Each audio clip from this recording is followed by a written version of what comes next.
What's good, everybody? And today we're going to be talking about 2.6, more specifically Yuno's part of the story, the second half. If you want my opinions on the first half of 2.6, maybe I'll do like a full overview of everything at some point, but we're going to be focusing right now just on the second half, and I've got a bunch of things to say. There were some things I really loved and I really liked about the quest. There were some things I was indifferent about, and there are a couple things that have me worried. And worried that Kuro is specifically slipping into back into bad habits of world building. But I hope to be proven wrong, and maybe I'm jumping the gun a bit too much on how I feel. But there's a couple things I do want to stress and talk about today, so that might be interesting. So strap in, and we're going to be talking in a bit of an overview way about the second half of 2.6. So to kind of kickstart this off, this part of 2.6 felt like a very intense companion quest that's told in a way with main story quest level storytelling. That's kind of how I feel. Obviously, this is not a companion quest, and it can't even be considered close to being a direct companion quest. Why? Well, because everything that happens has a direct impact of the main overarching story, right? There is a level of story progression that you have to include in a main story. It can't just be like a separate thing. So obviously, I'm not saying this is a companion quest, but it's told in such a way that is so specific to being about Yuno that it feels like it's all centered around her. But what the quest does do is introduce some really interesting new pieces of world building that I think is quite important. And I hope it's something Kuro sticks to, and we're gonna get into more detail about them. But yeah, my first overall feeling is if I'm rating it like a companion quest, it's like top of the list, right? Absolutely top of the list. But in terms of like a main story quest, maybe I'd give it like a 7 or like a 7, simply because for me, I like big moments that really push story. This is way more self-contained, but the presentation, the way it's delivered, the music, and me just liking Yuno as a character was definitely up there. I liked a lot of like the quick time events that felt very Quantic Dream-like. You know, the people who made Detroit Become Human, Beyond Two Souls, Heavy Rain, love those games. They kind of introduced a more like interactive movie elements, I like to call it, that was very like engaging. So the presentation, the music was definitely like top tier. Got a lot of cool cinematics too, which I thought was pretty awesome, and definitely, you know, the usual Kuro cinema that we're kind of used to. I feel like it's been a while since we've had one of our Gathering Wives moments in this game, and you guys know I'm not the biggest fan of it, okay? I'm not the biggest fan of the Omega parasocialism, but I'm gonna be honest, I kind of really enjoyed our interactions with Yuno. I know. Did they introduce a holding hands mechanic that's a little bit cringe? Absolutely yes. Was I smiling like a Cheshire cat the whole time? Also yes. Like, it's just adorable, and honestly, it's a moment and a thing that I approve of, and I like this relationship that we have with Yuno. It's very adorable. Yuno is on her own a very strong character, right? She was kind of being raised to be a gladiator, a little bit like her mother, so she was very independently strong, but she was also blessed with being a prodigy in divination, thanks to being born in, like, you know, the phases of the moon, like a moon's eclipse, I believe it is. And she has this very strong connection to fate and divination, which is pretty cool. But she came to understand that being a prodigy and being blessed with this ability that she had doesn't mean you're going to live an easy or even a happy life. Over time, we even saw it in the quest when we, you know, were her at one point. She got very tired of people trying to change fate and being hurt by it, or using fate in a way to kind of like further themselves, and she ended up realizing that trying to change fate or knowing what your fate is doesn't help, and it seems to hurt a lot of people. And that's one of the big reasons why she gave up her ability to see the future and to do divinations, because she realized that she may be a prodigy in this, but like this is not something that is giving peace. It's not something that is giving happiness. And all of that really came to a head when she saw the prophecy of like the hero of heroes and the future of Septimon, and seeing Augusta fall and Septimon fall, and she realized this was something that she could no longer accept. all these fates, now that it was something that would affect her, she could no longer accept this. So she went on this mission to change her fate, which resulted in her having to eliminate her entire existence from everyone else's memories, which is so poetically tragic. And the fact that as this quest concludes, we're able to bring Yuno back, but we're the only ones that remember her. It's a lot. I know there's a couple people in my chat who are like, I didn't like the ending because like no one knows like Yuno. It's sad. And I'm like, that's why I like it. There is consequence in this game. It's more mature. It's like she had to sacrifice to get here, and to be able to be here is crazy. And it's like, I like that. I like the fact that there's consequence in Wuthering Waves, and it's very poetically and beautifully tragic. And I kind of really like that, but I know it's not to everyone's taste or satisfaction. One thing that I absolutely loved about this quest is how expressive they made Yuno. Like she's still like bratty, as they say, right? She's so like and the facial expressions that they gave her, I was just like, this is great.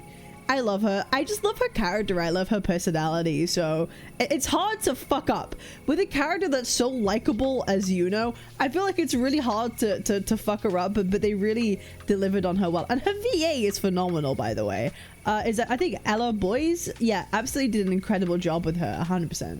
But here's where I want to really start getting into the nitty-gritty of the world building. We're introduced to a lot of new concepts that I think completely change what we know about this world. Number one being the chaos realm itself, which is kind of stated to be this metaphysical realm between life and death, a world in between. That's one piece of new world building, which is kind of insane. We have the second bit being the causal chain, right? We have Rover had to follow down a causal chain to this uninterchangeable point, right? The interchangeable knot that Yuno made that managed to change fate. So we have a chaos realm, a causal chain where you're able to like piece together an actual point in time where fate was changed. And we have basically our first experience with memory erasure outside of Rover, which I think is very important. If you think about it, Yuno is our first example that's happened before Rover, where other people have lost their memories of someone's existence. Her frequency depleted to the point where it was like nothing to them, and it was erased from their minds. And we know Rover is someone who loses his memories a certain way. So like maybe there's a link there that maybe in the future we can sort of piece together. I have a few theories about that, but maybe I'll talk about that in a different video. But we have a lot of like dots to link together. But there's like one more concept specifically that kind of had me a little bit going, that's interesting. I'm wondering why they're not talking about it more. And that's basically with Yuno's whole forte, her whole ability. Yeah, she managed to do something crazy in the actual quest itself. We kind of see it happen where she is able to, she essentially sacrificed her ability to do divinations, to see into the future, in exchange for getting an ability for her to shoot the moon arrow, which can anchor the dark tide. We see her shooting like an arrow at the moon where the dark tide was trying to like overtake, dispelling it for example. She was able to gain a new ability into her forte by changing fate and making that sacrifice. That's crazy. That's not something we have seen it's kind of like Jujutsu Kaisen, like binding pact, heavenly restriction sort of thing, where you sacrifice something in exchange for a different power. We have never seen or heard of a resonator do that before. And it's like Kuro just kind of slipped this in without explaining how or why.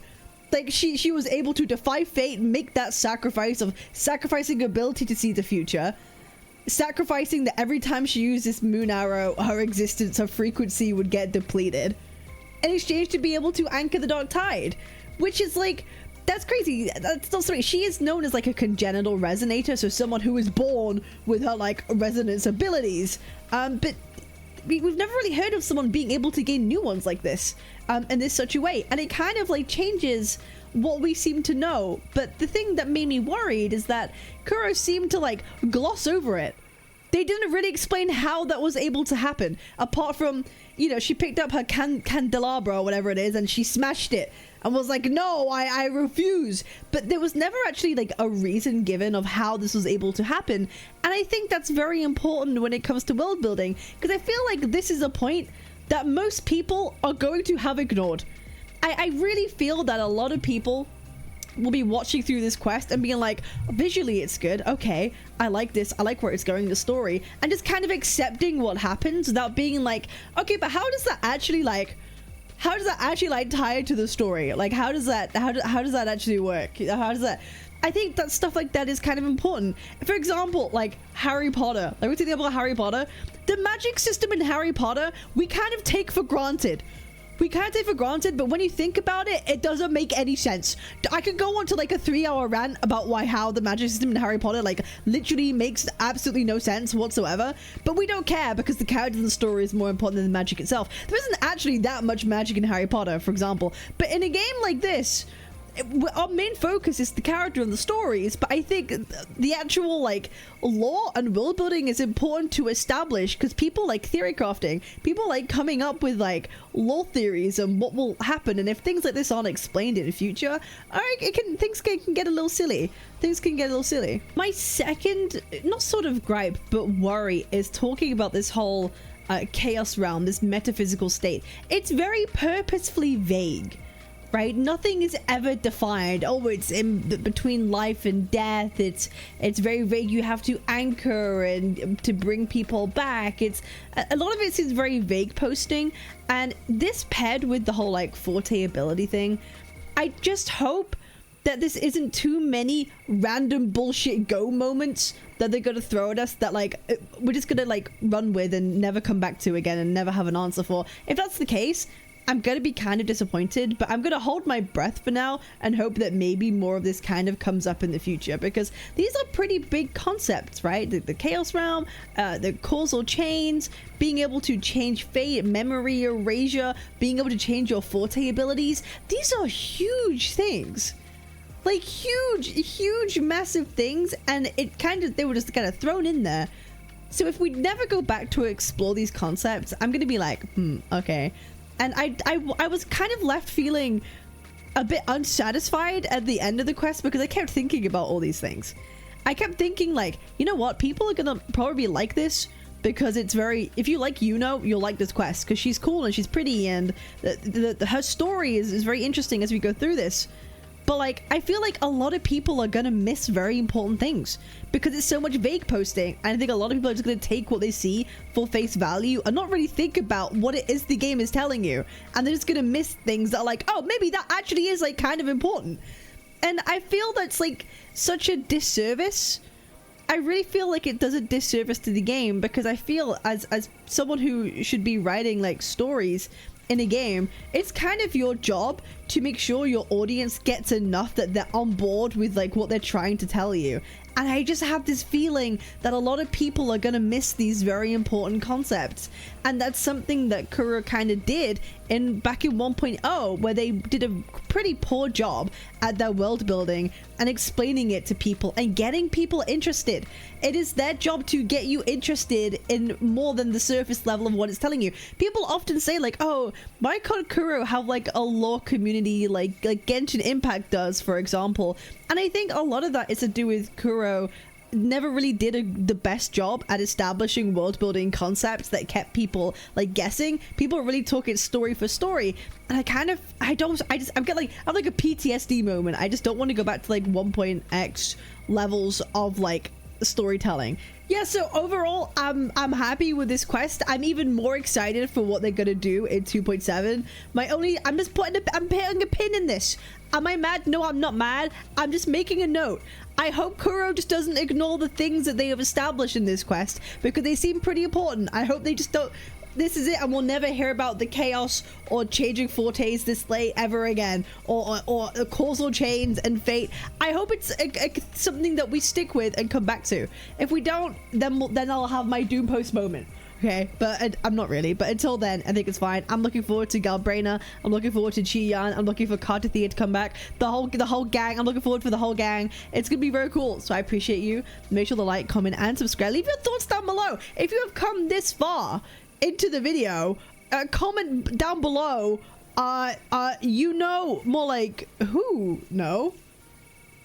And make sure to subscribe, and I'll see you on the next one. Peace. Twitch.tv/Captain Cabinetz, Captain Cabinetz.